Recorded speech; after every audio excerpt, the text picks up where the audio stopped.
Hello and welcome to episode 2 of the Milsap Fan Blog Show. I'm your host, Beth M. Dodd. And the latest news for Ronnie, he performed a sold-out show at the McMinnville, Tennessee on Saturday, May 28th. The concert took place at the Park Theater. A talented young lady by the name of Lee Newton opened the show. There were many great photos shared by the band and crew and a few fans and the concert's producer, Ron Johnson. So feel free to pop over to the Milsap Fan Blog Facebook page and check those out.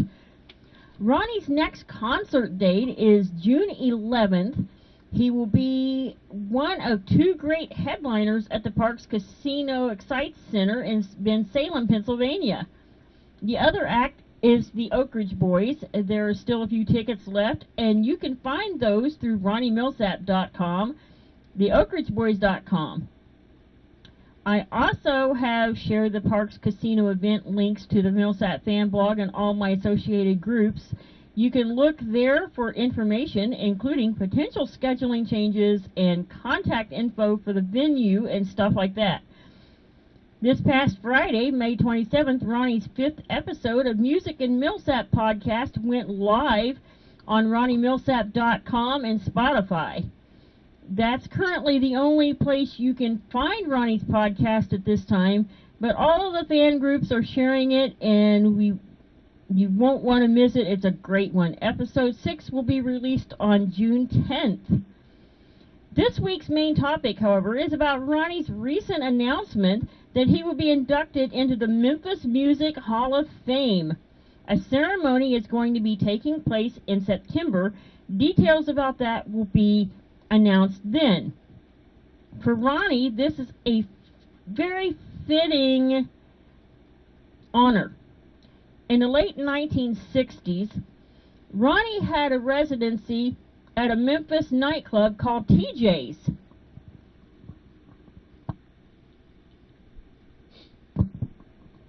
He also did studio work for Chips Moman at that time. He charted a top 5 hit with Ashford and Simpson's Never Had It So Good, which I do believe he released in 1963. Ronnie is quoted as saying, "Those years in Memphis were magical. There was music in the air. Everywhere you went, you could feel the rhythms, the rock and roll, the rhythm and blues, and the idea that there was something happening that started with Sun Records with Johnny Cash, Jerry Lee Lewis, Carl Perkins, and especially Elvis. We were all carrying that energy with us. It was electric. It was alive."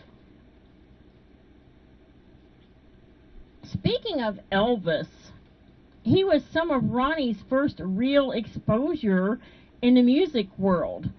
Ronnie's keyboard and voice can be heard on Elvis's tracks Don't Cry Daddy, Kentucky Rain, and In the Ghetto, among others. From Memphis, Ronnie went to Los Angeles to work with J.J. Cale, but J.J. actually passed on him, so he ended up at the Whiskey A Go-Go on Hollywood's Sunset Strip to carry that Memphis sound to California. Back in Memphis, Elvis would occasionally catch Ronnie's shows when he played at TJ's. Ronnie has said when Elvis showed up, it took on a whole new level of excitement, and that Elvis loved the music and had a lot of fun. He even said that Elvis once kissed his wife Joyce to ring in the New Year at a New Year's Eve party while Ronnie played. Ronnie said that was wild. Those kinds of times really set you up to chase something there's no map for. It's fuel in the tank when you need it most. And he did do 2 different New Year's Eve parties, like 69 and 70, in that area right there. Ronnie's fellow inductees include Priscilla Presley, Mavis Staples, Booker T. Jones, Sun Records icon Billy Lee Riley, Jim Gaines, Fred Ford, and J.M. Van Eaton. You can Google all of these people to find out what their influence was as well. Ronnie and his fellow inductees will bring the total to 90 for this particular Hall of Fame. Ronnie says it's an honor to be included and that he's humbled by this honor. I'm sure proud of him for his latest achievement. He deserves all the best, and I hope he has lots of great things yet ahead.